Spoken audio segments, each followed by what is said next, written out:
Aba, nagbago ng isip si Trump tungkol sa Israel o mas mahalaga sa sarili niyang mga pulisya?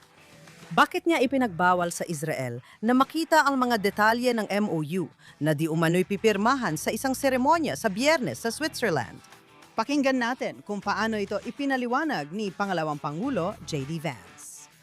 Bakit hindi natin lahat pwedeng makita ang MOU ngayon? Ang dahilan kung bakit hindi pa namin inilalabas ito ay dahil may ilang sensitibong diplomatikong bagay na nangyayari kung saan ang mga Iranian at hindi lang ang mga Iranian, kundi pati na rin ang ilan sa aming mga tagapamagitan, ang mga Pakistani at mga Qatari, ay humiling sa amin na ayusin ito sa tamang pagkakasulod-sulod. Hindi ko lubos na naunawaan ito, pero may mga sensitibong issue sa mundo ng mga Arabo at Muslim na sinusubukan naming tugunan. Mahalaga ba talaga kung Miyerkules o Biyernes ilalabas ang kasunduan? Hindi namin ito masyadong binigyang diin dahil sa pinakahuli ilalabas ang teksto sa Biyernes. Sige. Sige, Mark. Alam ko namang ikaw si Ginoong diplomatiko. Paano mo ayusin ito? At sabihin mo sa akin kung ano ang mga sensitibidad ng mga Arabo at Iran at Pakistan at Qatar. Sabihin mo sa akin kung ano ang ibig sabihin nun. Wala akong alam kung ano ibig sabihin nun, pero may teorya ako para sa'yo. Alam ko na maraming diplomasya ang ginagawa ng palihim. Para magtagumpay ang diplomasya, siguraduhin ang detalye ng tahimik at ilabas lang sa publiko kapag may kasunduan na. Dahil kung ilalantad mo sa publiko ang isang bagay bago pa magkaroon ng kasunduan, maaari mong sirain ang pagkakataon na magkaroon ng kasunduan. At kaya ang pagkakaintindi ko rito, ang interpretasyon ko ay hindi pa 100% na ayos ang lahat. Siguro malapit na sila pero parang medyo buntis ka o hindi, tama? At kaya ang palagay ko mula sa sagot na nakuha natin mula kay Vice Presidente ay na. Hindi pa pinal ang lahat. At kaya wala mo nang ilalabas sa publiko hanggang sa ito ay pinal na. Ano ba ang pinagkaiba kung i-anunsyo ito ngayon, Miyerkules o Biyernes? Isang araw lang naman ang diferensya. Wala ring malaking pagkakaiba. Magkakaroon lang ng saysay kung ang paglalabas nito ng maaga ay para ipakita ang mga pagkakaibang umiiral pa sa dokumento. Sige, una sa lahat, mukhang pinirmahan ni Pangulong Trump ang kasunduang yon gamit ang elektronikong paraan. Kung hindi pa naayos o na-finalize ang detalye, sino ang pumirma sa elektronikong dokumento? Yan ang una. Pangalawa, tama ka dyan. Ang kasunduang sinabi mo, alam mo, maaring malagay sa alanganin ang kasunduan. Masama ang kasunduang ito. Lahat ng kasunduan sa Republikang Islamiko ay masama dahil bibigyan lang sila ng dagdag na 60 araw. Habang patuloy ang pagpapaputok nila sa mga barko sa kipot ng Hormuz at ang Hezbollah ay nagpapaputok pa rin sa IDF sa Lebanon at tina-target ang hangganan ng Israel. Pasensya na, alam mo kung bakit ayaw nilang ilabas ito? Dahil tuwing may lumalabas na impormasyon tungkol sa maaring laman ng kasunduang iyon, lahat ng tao sa administrasyon ni Trump at mga Republikano sa Amerika na nasa kampo ni Marco Rubio at hindi sa kampo ni J.D. Vance. Lahat ng Israeli ay nagsasabing kalapastanganan nito. Hindi pwedeng magkaroon ng ganitong o anumang kasunduan. At pinapayagan nitong magkaroon ng pera ang rehimen at muling magtayo. At alam ko rin na sinasabi niyang lahat ay maaaring mapatunayan. Kalokohan. Sige. Alam mo, ibig ko sabihin, hindi ka sumasang-ayon na masama ang anumang kasunduan sa kasong ito. Tingnan natin ang administrasyon ni Trump ayon sa sarili nitong salita. Sige? Sabi ng administrasyon ni Trump, ayaw nila ng digmaan. Napilitan lang silang lumaban sa digmaan dahil hindi handang makipagdiplomasya ang mga Iranian at gawin ang mga kinakailangang konsesyon para tuluyan ng wakasan ang kanilang programang nuclear, ayon sa administrasyon ni Trump. Laging ang sinasabi ni Trump na mas gusto niyang lutasin ito sa diplomasya. Pero kung ayaw makipagtulungan ng mga Iranian, mapipilitan ang panig niya na gumamit ng matinding puwersa. At yun nga ang nangyari. Walang duda na simula at sapul, sinabi ni Trump na gusto niyang maresolba ito sa diplomasya, pero hindi raw sa kanyang mga salita. Hindi ito isang paborableng kasunduan ni Obama para sa mga Iranian, kundi isang kaayusang tuluyan ng magwawakas sa kanilang programang nuklear. Ngayon, alam ko hindi mo tinatanggap yan, pero yan lagi ang sinasabi ng administrasyon ni Trump nitong mga buwan. Masasabi ko na ang ginawa nila ngayon ay sila mismo ang napahamak ng husto mula sa sarili nilang pananaw. Hindi mula sa pananaw ng Israel, hindi mula sa pananaw ni Ruthie Blumenthal, hindi mula sa pananaw ni Mark Rigas, kundi mula sa sarili nilang pananaw, sila mismo ang napahamak. Bakit? Pagpasok mo sa 60 araw na proseso ng tigil putukan, bubukas ang mga kipot at makakapag-export ng langis ang mga Iranian. Kaya magkakaroon sila ng kita na dati nilang problema. Ibig sabihin, natanggal mo na ang pressure sa ekonomiya. At kung magkakaroon ng kahit anong uri ng pagluwag sa mga parusa o anumang pagpapalabas ng pera, binawasan mo ang pressure sa ekonomiya at militar nila dahil sa tigil putukan, tama? Kaya bakit mo iniisip na magbibigay sila ng konsesyon ngayon? Ang tanging tsansa na magbigay sila ng konsesyon ay kung patuloy mong pananatilihin ang pressure sa kanila. At sa pagbawas ng pressure, sa tingin ko, mas lumiit ng husto ang tsansa na makakuha ng magandang resulta. Isa pang punto tungkol sa isyong yan, tama? Kung at sina Trump at maging si Vance ay nagsabi ng mga ganitong bagay, sabi nila at wala silang natatanggap na kahit ano agad. Makakakuha lang sila ng pagluwag ng mga parusa kapag natupad na nila ang mga kailangan nilang gawin. Kailangan muna nilang kumilos bago makuha ang benepisyong pang-ekonomiya at posible pa ring bumalik sa digmaan. Aalisin ba ng Amerikano ang puwersa nila?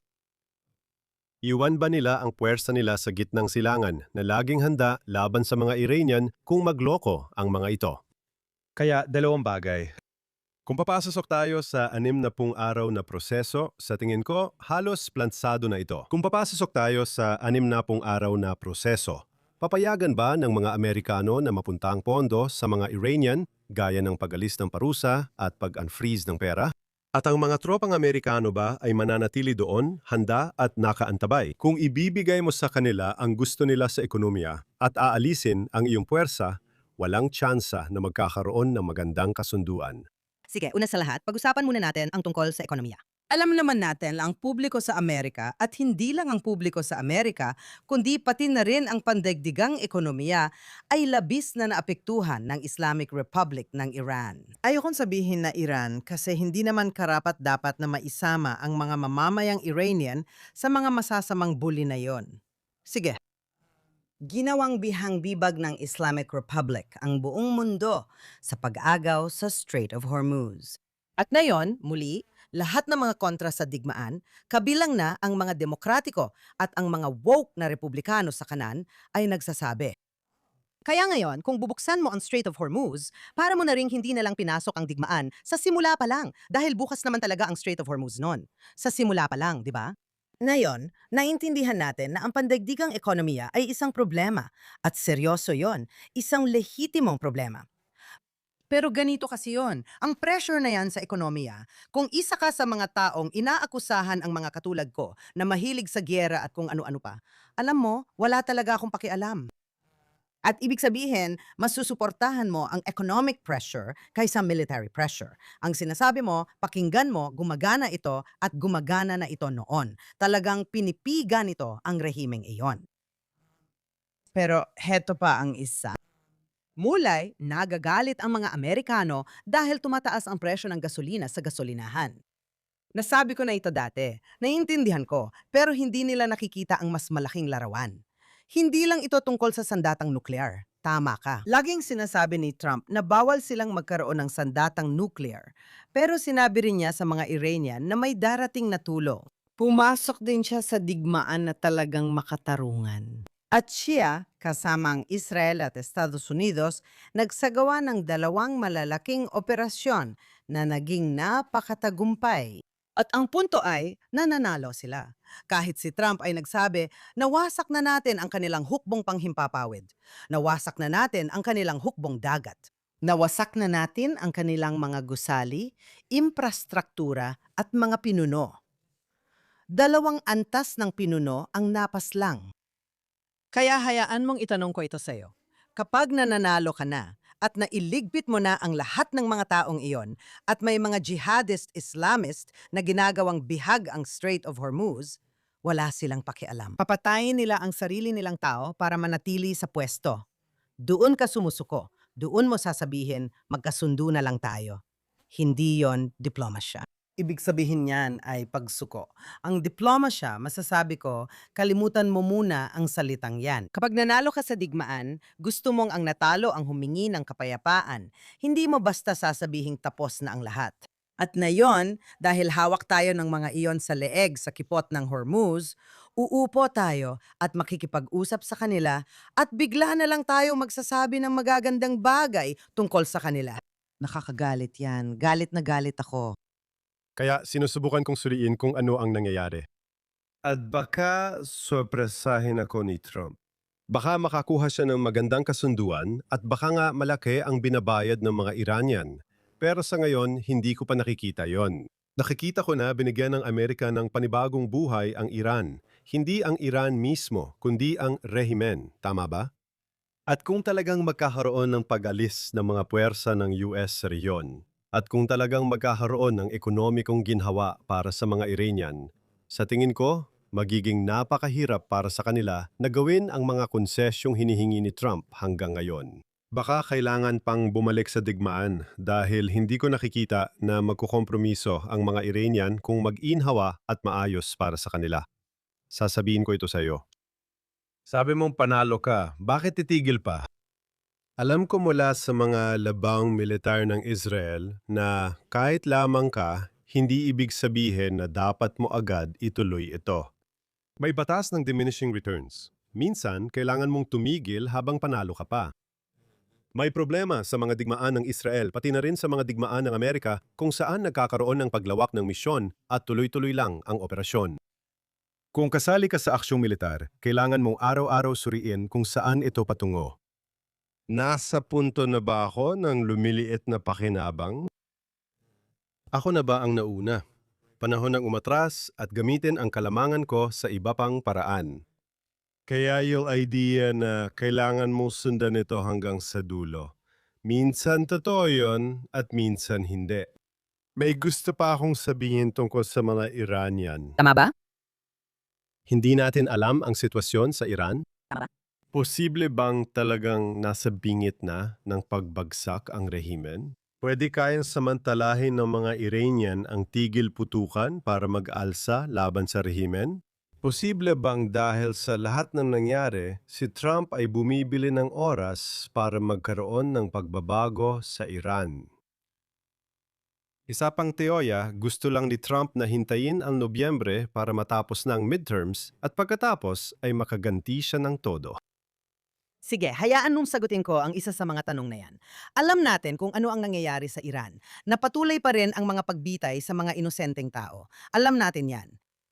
Alam natin na ang tinatawag mong tahimik, maaring hindi binobomba ang rehimen, pero takot pa rin ang mga mamamayang Iranian at wala silang armas. Hindi nila kayang lumaban. At totoo na tama si Pangulong Trump na marami sa mga leader at marami sa mga revolusyonaryong gwardiya at mga basij ay naalis sa eksena. Oo, tama ka sa batas ng diminishing returns. Sa kasong ito, ang punto ko ay gusto niyang alisin ang blockade sa Republikang Islamiko at kipot ng Hormuz sa halip na sabihing buksan nila yon agad para sa internasyonal na paglalayag. At kung hindi, bubombahin ka namin ulit. At kung hindi, bubombahin ka namin ulit. Hindi. At sang-ayon ako tungkol sa batas ng diminishing returns. Pero sa totoo lang, walang mga Amerikanong napatay. May ilan sa buong panahon ng digmaan, pero napakakaunti ayon sa pamantayan ng militar. At ganun din sa mga Israeli. Okay tayo, at sa totoo, mas maraming Israeli ang namatay. At hindi sa Iran, kundi sa Lebanon. At ito ang punto ron, alam natin yon. Kaya hindi ko alam kung anong ibig sabihin ng diminishing returns sa kasong ito na pinag-uusapan natin. Pangalawa, hindi ako, alam mo, sa lahat ng tao, kailangan kong sabihin, kayo, gusto ko talaga ang mga tawag sa akin sa social media tulad ng Zeo Freak. Isa lang ito sa pwede kong sabihin dito dahil ang iba ay tungkol sa bahagi ng katawan ng babae at iba pa. Talagang matindi at masamang anti-Semitic na paninira laban sa Israel mula sa mga nasa kanan. At ito, mula ngayon, bakit ko pa ba ito binabanggit? Dahil sa mga taong yon, naging matinding tagapagtanggol ako ni Pangulong Trump.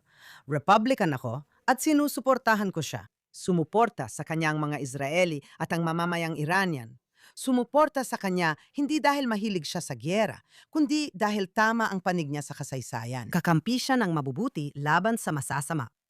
Ngayon, Bigla na lang niyang binago ang pulisya at kaya biglang si J.D. Vance ang pangunahing humaharap at ibinebenta ang kasunduang ito sa hindi magandang paraan, sa totoo lang, kumpara kay Marco Rubio na matagal nang tila paborito ni Trump. Kaya gusto kong malaman kung bakit kahit na binago niya ang kanyang pulisya dahil sa ekonomiya at midterms o kung ano man yon, kailangan pa niyang simulan ang pagbatikos sa Israel. Ano pa ang ginawa ng Israel maliban sa kumampi sa kanya, tumulong sa kanya, nagbigay sa kanya ng lakas ng loob at hindi siya pinilit na makipagdigma? At gusto ko lang sandali pakinggan natin kung anong sinabi ni Pangulong Trump tungkol sa Israel. Ngayon, hindi ako masaya sa paraan ng pagharap ng Israel sa Lebanon at Hezbollah. Dapat mas mabilis na nilang nagawa ito. Parang walang katapusan. At kapag nangyari yon, nagkakaroon ng negatibong tingin sa malaking kasunduan. At yon ang kasunduan sa Iran. Sasabihin ko sa iyo, matagal ang laban ng Israel sa Hezbollah at maraming namamatay. At hindi mo kailangang gibain ang isang apartment building tuwing naghahanap ka ng isang tao dahil maraming tao sa mga apartment na yon at hindi lahat sila Hezbollah, masasabi ko sa iyo yan. At iminungkahi ko sa Israel na hayaan ng Syria na ang bahala sa Hezbollah. Sa tingin ko, mas kaya nilang gawin yun ng mas maayos. Pwede ba akong sumagot? May mga sinabi si Trump na hindi lohikal at may isang bagay siyang sinabi na interesante para sa akin. Ang hindi magkatugma rito, sabi niya, ay masyado nang matagal ang giyera laban sa Hezbollah, kaya dapat hinaan ng Israel. Pero kung nagrareklamo siya na masyado nang matagal ang giyera, hindi dapat hinaan ng Israel. Dapat panganglakasan ng Israel at tapusin na natin. Tama ba? Tingin ko, totoo yan. Isa pa, sabi niya, walang namatay sa Israel dahil sa mga rocket. Walang dahilan para tumugon ang Israel gaya ng ginawa natin. Pero nang may 2 Amerikanong piloto ng helicopter na hindi naman nasaktan, agad tumugon ang Amerika. At kaya marami dito, sa tingin ko, ay dahil nasa maselang negosasyon siya kasama ang mga Iranian. At mula sa pananaw niya, ang mga Israeli ang nagdudulot sa kanya ng problema dahil binibigyan niya ng talking points ang mga Iranian. Kailangan mong pigilan ang mga Israeli. Kailangan mong pigilan ang mga Israeli.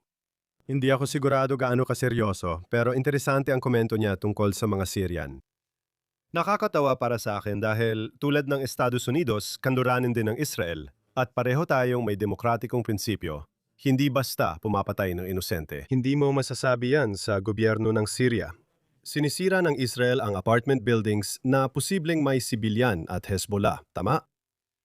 Kung makikialam ang mga Syrian, palagay ko magkakaroon ng parang massacre. Alam natin ang tungkol sa rehimen ng Syria, nakaka-interes din dahil parang sinasabi na kulang ang pag-iingat ng Israel sa mga sibilyang nadadamay. At sa kung anong paraan, mas mag-iingat pa raw ang mga Syrian. Pero sa mas malaking usapin, ang Israel ay nasa Timog Lebanon. Sinasira namin doon ang infrastruktura ng Hezbollah. Mabuti na nandun kami. May mahalaga kaming gagawin at mananatili kami hanggat kailangan. Pero sa silanggang bahagi ng Lebanon, sa tinatawag na Bekaa Valley, may iba't ibang pasilidad ng Hezbollah na nasa mismong hangganan ng Syria. Inanyayahan ba ni Pangulong Trump ang mga Syrian na tumawid sa hangganan papuntang mga kuta ng Hezbollah sa Bekaa, Lebanon at sinasabing gawin din nila ang ginagawa ng mga Israeli sa Timog, pero sa silangan?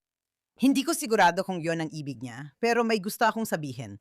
Alam kong mahilig siyang purihin ang mga diktador at masasamang lider. At si Ashara, ibig kong sabihin, si G noong ISIS, Al-Qaeda, na sinasabing nagbago na, papasok siya sa Lebanon at pupugutan ng ulo ang bawat Kristiyanong makasalubong niya.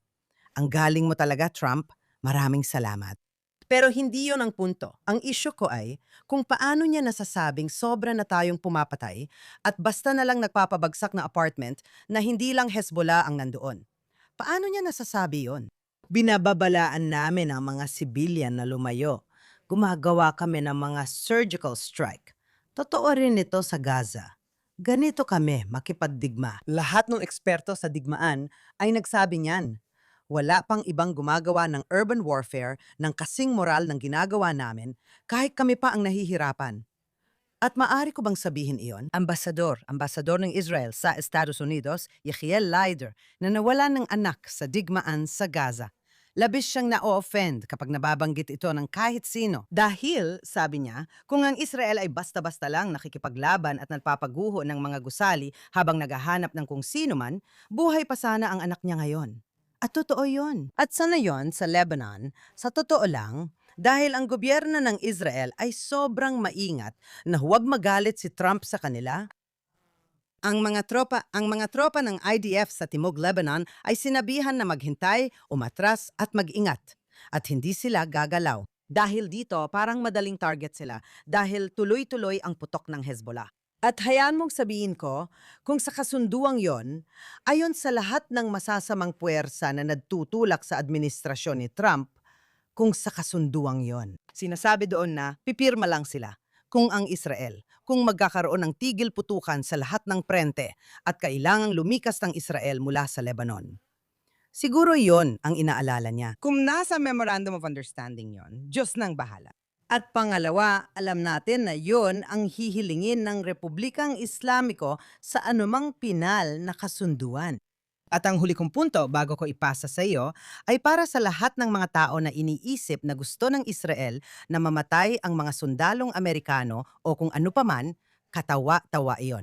Sinasabi ko, Israel, kung kailangan naming kumilos ng mag-isa, kikilos kami ng mag-isa. Hindi lang sa Lebanon, baka kailangan pa naming atakihin ang Iran na ginawa rin namin. Kami, ang aming Air Force, gaya ng sinasabi ng mga piloto ng US, ang aming Air Force ay walang kapantay. At kung kailangan naming gawin ito at kung kailangan naming pumasok doon at labanan sila at talunin ang Iran kami lang habang nilalabanan din namin ang Hezbollah, hindi ko alam. Maaring kailanganin naming gawin ito. At kung kailangan namin gawin ito, gagawin namin ito. Salayin ako sa sinabi mo, pero hindi ako sa ngayon sa pagtawag mo sa ating mga sundalo sa Timog Lebanon na mga madaling target. Hindi ko tinatanggap yon. Panglaban silang sundalo sa mahihirap na lugar. Matindi ang laban nila at hinarap ang mga pasilidad ng Hezbollah doon habang pinoprotektahan ang sarili sa kanilang misyon. Pinoprotektahan nila ang mga tao sa Israel, lalo na ang labis na nagdusa sa hilagang komunidad. Sila ay mga sundalong nakikipaglaban sa isang combat zone. Sa kasamaang palad, may mga nasusugatan at may mga namamatay. Pero hindi sila basta-basta nalang pinupuruhan. Nakikipaglaban sila para sa ating bansa, para sa ating mga tao. At hindi ko iniisip na nasa isang sitwasyon sila at walang gobyerno sa Israel ang maglalagay sa kanila sa isang sitwasyon na hindi nila kayang ipagtanggol ang kanilang sarili laban sa mga pag-atake ng Hezbollah. Gusto ko magpatuloy. Sandali lang bago ka magpatuloy, papayagan kitang gawin yon. May mga ulat mula sa mga sundalo na simula nang i-anunsyo ang Memorandum of Understanding, sinabi raw ng kanilang mga komander na huwag silang gumawa ng kahit ano, huwag magpapaputok kung walang pahintulot. Totoo yon. Hindi mo agad magagawa dahil may limitasyon. Hindi nililimitahan sila ngayon sa parang hindi naman dati. Oo, tuloy pa rin ang operasyon ng Air Force. Sinasabi ko sa iyo, Mark, may mga ulat na galing mismo sa mga sundalo sa field na nagbago na ang mga utos mula nang nilagdaan ang Memorandum of Understanding. Hindi ko alam kung totoo yan. Mali tawagin ang mga sundalong Israeli na parang mga madaling target habang nakikipaglaban. Nandyan sila, malalakas at mahusay lumaban. May inilagay bang limitasyon dahil sa mas malalaking isyong politikal? Sa tingin ko, oo. Kaya gusto kong pag-usapan ang isyong nabanggit mo. Sinasabi nito na magkakaroon ng tigil putukan sa Lebanon na sasabay sa anumang 60 araw na panahon. Siguro ito ang dahilan kung bakit ayaw ng mga Amerikano ilabas ang mismong pananalitang iyon. Dahil malabo ang salitang tigil putukan. Iba-iba ang ibig sabihin ng tigil putukan. Sa Iran, ang tigil putukan ay nangangahulugan na dapat umatras ang Israel sa internasyonal na hangganan at umalis sa Lebanon at muling makontrol ng Hezbollah ang lugar. Ang tigil putukan ay maaring mga hulugang titigil ang Israel at mananatiling kontrolado ang mga teritoryong hawak nila sa Timog Lebanon hanggang sa may mabagong napagkasunduan. At dito, gusto kong sabihin ang mga sumusunod. At sasabihin ko sa White House dito, makinig kayo, kung gusto ninyong hayaan ang Iran na muling kontrolin ang Lebanon. At ilagay ang bansang iyon muli sa landas ng pagiging isang bigong estado magpakailanman. Oo, sa ilalim ng pananakop ng Iran, iyan ang tamang polisiya. Layunin ng Amerika nitong mga buwan na pag-usapin ang Lebanon at Israel at ginagawa na natin ito. At ang aming embahador na binanggit mo kanina sa ibang konteksto ang namumuno sa mga pag-uusap na iyon sa Washington. Nag-usap ang militar at sinabi ng gobyerno ng Lebanon na nais nilang tanggalan ng armas ang Hezbollah at patatagin ang soberanya ng Lebanon. May usapan tungkol sa pilot scheme na aalis ang Israel sa isang lugar at papasok ang hukbong sandatahan ng Lebanon. Ngunit marami ang nagdududa kung gagana ito. May seryosong usapan kung paano mapapabuti ang relasyon ng Israel at Lebanon. Ang Lebanon ay nasakop ng Iran sa tulong ng Hezbollah. Kailangang mabago natin ang dinamikang iyon. Kung pipilitin mong umatras mag-isa ang Israel, hindi lang Israel ang nalalagay sa panganib, kundi pati ang pag-asa ng mas magandang kinabukasan ng mga taga-Lebanon. Linawin natin ito. Ang mga Kristiyanong Lebanese, sawang-sawa na sa Hezbollah. Ang mga Sunni Muslim na Lebanese, sawang-sawa na rin sa Hezbollah. Ang mga Druze na Lebanese, sawang-sawa na rin sa Hezbollah. Iyan ang karamihan ng populasyon ng Lebanon kahit sa komunidad ng Shia na siyang tradisyonal na balwarte ng Hezbollah. Dumarami ang bitak sa suporta para sa Hezbollah. Maging mga tao nila nagtatanong, Hezbollah, anong ginagawa ninyo? Ano ba itong giyera? Bakit ninyo kami hinihila sa digmaan na ito laban sa Israel para sa isang dayuhang kapangyarihan? At ang dayuhang kapangyarihan na yon ay, syempre, Iran. May dinamika sa Lebanon bagaman may mga problema. Hindi ko sinasabing gaganda agad bukas. Pero may positibong galaw at momentum tungo sa tamang desisyon. Kung papayag ang Amerika sa interpretasyon ng Iran tungkol sa tigil putukan, ibig sabihin kailangan umatras ang Israel, lahat ng yon ay isinasakripisyo.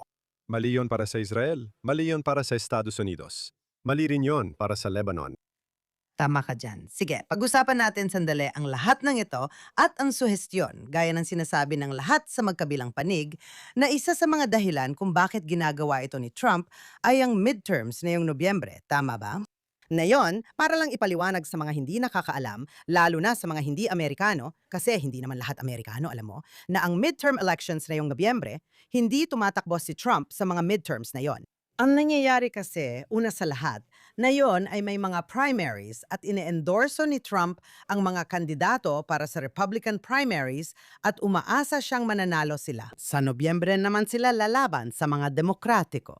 Ngayon, kung mawala sa mga Republican ang House at Senate sa midterms, ibig sabihin nito ay dalawang bagay. Una ay ang impeachment proceedings laban kay Trump. Kaya napakahalaga para sa kanya na hindi matalo ang parehong kapulungan. Tama ba? At sa palagay ko, masama rin ito para sa Amerika. Talagang masama bilang isang Amerikano at isang Israeli. Sa tingin ko, napakasama nito para sa Amerika kung makuha ng mga Demokrata ang House at Senado. Pero ito ang teorya ko na parang walang nakakapansin. At iyon ay, sa tingin ko, si Trump ay sa tingin ko, mas may magandang tsansa ang mga Republikano na manalo na hindi mawalan ng mga upuan sa midterm sa Kongreso. Kung sila ay nasa panig ng panalo, hindi sa panig ng pagsuko, hindi sa Tucker Carlson, Megyn Kelly, hindi sa J.D. Vance na panig. Naniniwala ako at base ito sa mga survey at katulad na bagay. Oo, nais ng mga Amerikano mula sa lahat ng antas na bumaba ang presyo ng gasolina. Pero tungkol sa kapangyarihan at kadakilaan ng Amerika, ano nga ba ang ibig sabihin ng gawing dakila muli ang Amerika? Hindi maaaring maging mahina at talunan ang Amerika sa mga ugnayang pandaigdig at hindi nito pwedeng ipasa ang kapangyarihan nito sa isang maliit at walang kwentang tokrasya. Na ito ay lumalaban at gagawing mas mabuti, mas ligtas ang mundo para sa lahat. Kung midterms ang iniisip niya, tingin ko malaki ang pagkakamali niya.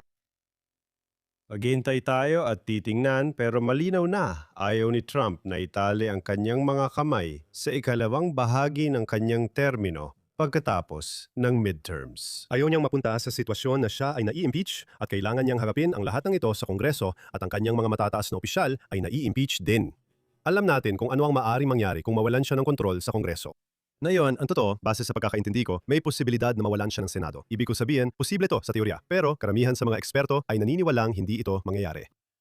Ang House of Representatives ang talagang mahalaga, na ibig sabihin ay hindi talaga siya maaaring ma-impeach dahil ang Senado ang kailangang mag-impeach sa kanya. Pero oras pa rin ito, effort, pakikitungo sa Kongreso at mas mahirap na mas gusto niyang gamitin sa huling 2 taon niya para gumawa ng makasaysayang epekto. Pero sang-ayon ako sa iyo na kung nagkaroon siya ng seryosong tagumpay laban sa mga Iranian, makakatulong sana yon sa kanya sa eleksyon. Pero may nakikita siyang di natin nakikita. Baka iniisip niyang walang mabilisang solusyon? Baka pinili niya ang estratehiya ng pagpapahina gamit ang pressure sa ekonomiya at militar, na baka gumana rin pero baka hindi bago mag-Nobyembre. May sasabihin ako na sa tingin ko kailangan. Kung papasok tayo sa 60 araw ng katahimikan para makita kung makukuha nila ang kasunduan. At gaya ng sinabi ko kanina, sa tingin ko kung walang pressure, duda talaga ako kung posible bang mapapayag ang mga Iranian sa mga bagay na hindi pa nila tinatanggap hanggang ngayon. Pero kung papasok tayo sa 60 araw ng katahimikan, may tanong din, ano ang gagawin mo sa katahimikang iyon? Bibigyan kita ng halimbawa. Pwede mong palawakin at dagdagan ng mga pipeline mula sa Gulpo na dumadaan sa lupa papuntang Mediterranean o sa iba pang mga daluyan ng tubig para mabawasan ang kontrol ng Iran sa makitid na daanang yon para sa supply ng langis. Ibig ko sabihin, ginagamit mo ba ang oras para kung sakaling bumalik tayo sa labanan, mas handa tayong harapin ang mga banta ng mga Iranian? Wala namang dahilan para sa ganong makitid na daanan. May mga pipeline mula Saudi Arabia at UAE papunta sa ibang lugar para mailabas ang langis at gas, pero hindi pa ito sapat na na-develop. Magkakaroon ba ngayon sa mga susunod na buwan bago tayo bumalik sa labanan ng paggawa ng infrastruktura na magpapababa sa kakayahan ng Iran na gawing bihag ang mundo sa makitid nitong daanang pang-enerhiya? Nabanggit mo ang midterms. Pag-usapan natin ang nalalapit na eleksyon sa Israel. Kaya mabilis lang dahil patapos na ang oras natin, sinabi natin nung nakaraang linggo at nung isang linggo pa na pagdating ng susunod nating podcast, magkakaroon na tayo ng petsa para sa eleksyon. Wala pang tagdang araw ng eleksyon sa Israel. Sa kabila nito, sa pag-aalis ng ibang mga posibilidad, malamang na tinutukoy natin ang ikalawang kalahati ng Oktubre, ibig sabihin natapos ng Knesset ang buong termino nito. At mukhang, at ito ang mga petsang dapat tandaan, alinman sa ika-20 o ika-27 ng Oktubre. Yan ang pinakamalamang. Halalan sa Israel, ika-20 o ika-27 ng Oktubre. Sa madaling salita, ilang araw lang bago ang midterm elections sa Amerika. Hindi, baka nga nagtataka ako. Talagang nakaka-interest yan. Sige, sa puntong yan, baka hindi ka malungkot. Pero ako, galit at malungkot ako tungkol dito. Magkikita ulit tayo sa susunod na linggo. Inaasahan ko yan at gusto ko lang mag-iwan ng isang huling pangungusap. May kasamang payak na karunungang may himig reggae. Hindi kailanman kasing ganda ng iniisip natin, pero hindi rin kasing sama ng inaakala natin. Sa totoo lang, hindi ako sang-ayon dyan. Pero ang susunod nating podcast ay ipo-broadcast mula sa summit, ang JNS Summit, na gaganapin ngayong weekend at magpapatuloy sa susunod na linggo. Kita-kits tayo noon.